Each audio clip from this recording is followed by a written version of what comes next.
Here's a strange puzzle.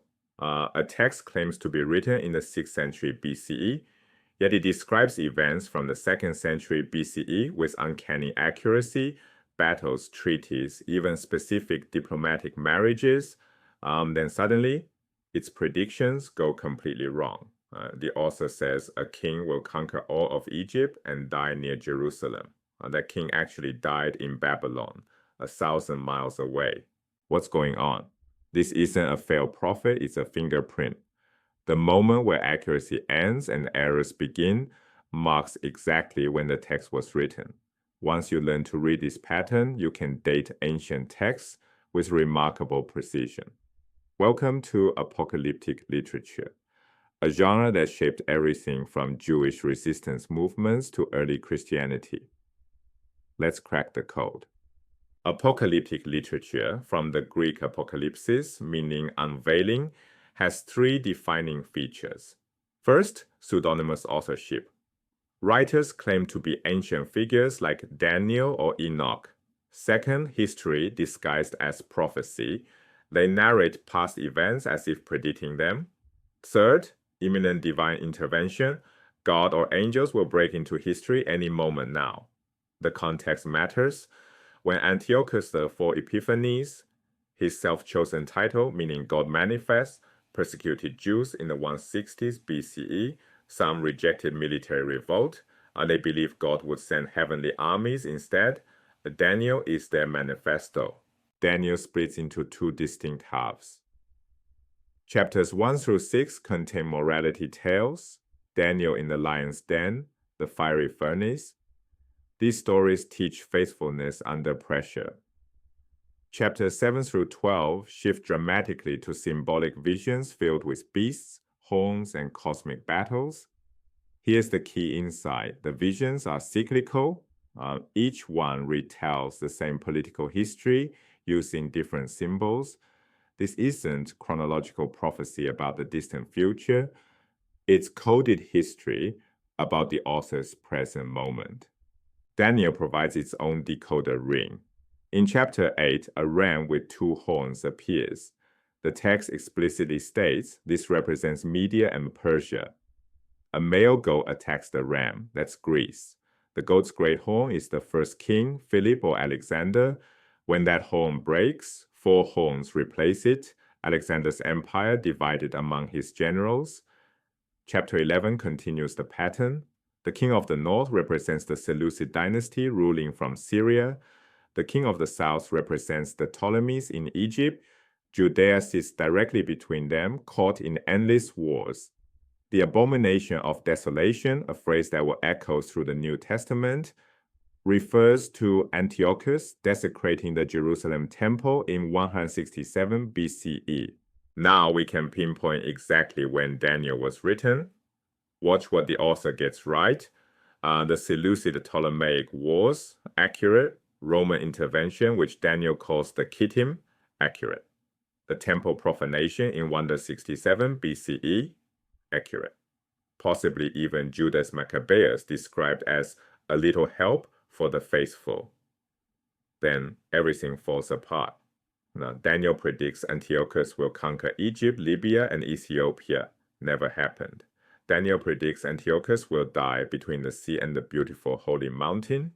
Between the Mediterranean and Jerusalem, Antiochus actually died in Babylon, over 1,000 miles east, with no knowledge that the temple had been cleansed. The author expected these events. They didn't occur. Writing date, approximately 164 BCE.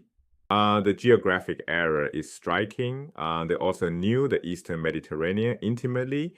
Every diplomatic marriage, every military campaign between the Seleucids in Syria and the Ptolemies in Egypt. Judea, caught in the middle, experienced these conflicts firsthand, but the author's knowledge stopped at his own horizon. He expected Antiochus to march south toward Jerusalem for a final confrontation. Instead, Antiochus marched east to Babylon, where he died. The 1,000-mile gap between prediction and reality reveals the author's location and limitations. The author identifies himself within the text. Daniel 11 praises the wise among the people who instruct many during persecution. This connects to Daniel himself, portrayed as the wise man in chapters 1 through 6. The author and his community are the wise. They reject armed revolt. Notice the dismissive phrase, a little help, for military resistance. Their conviction, only God can defeat this enemy. Human armies will fail.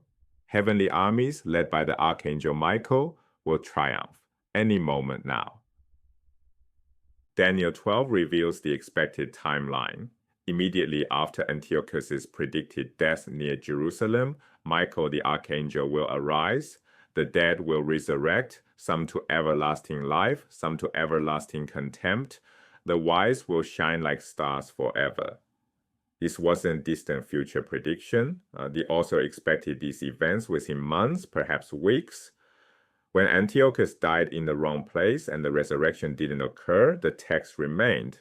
Later readers reinterpreted the timeline, pushed the fulfillment further into the future. The failed predictions aren't failures, they're timestamps. They tell us exactly when hope exceeded knowledge, when faith projected divine intervention onto an uncertain tomorrow. This method applies to all apocalyptic literature. Reading Revelation, look for the accuracy cliff.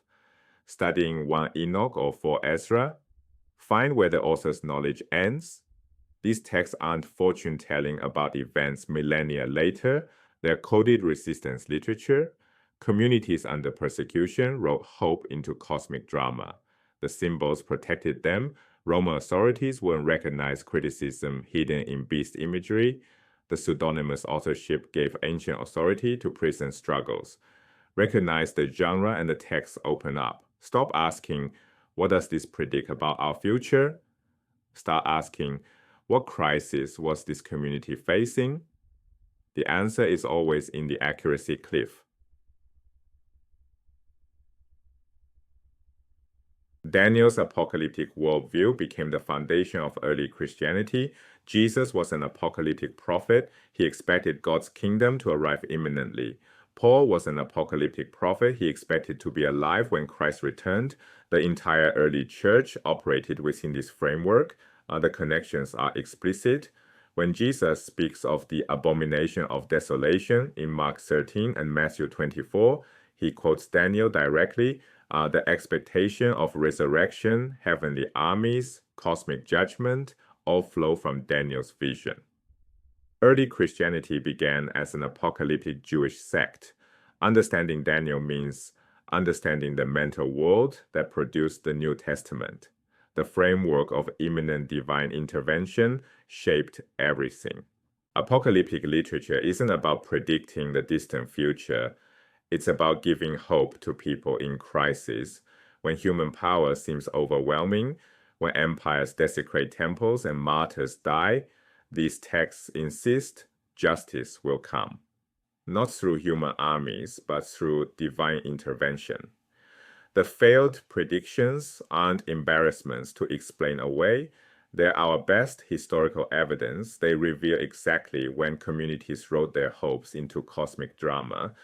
Once you can read the code, the pseudonymous author, the history as prophecy, the imminent intervention, these ancient texts reveal both their historical moment and their enduring message.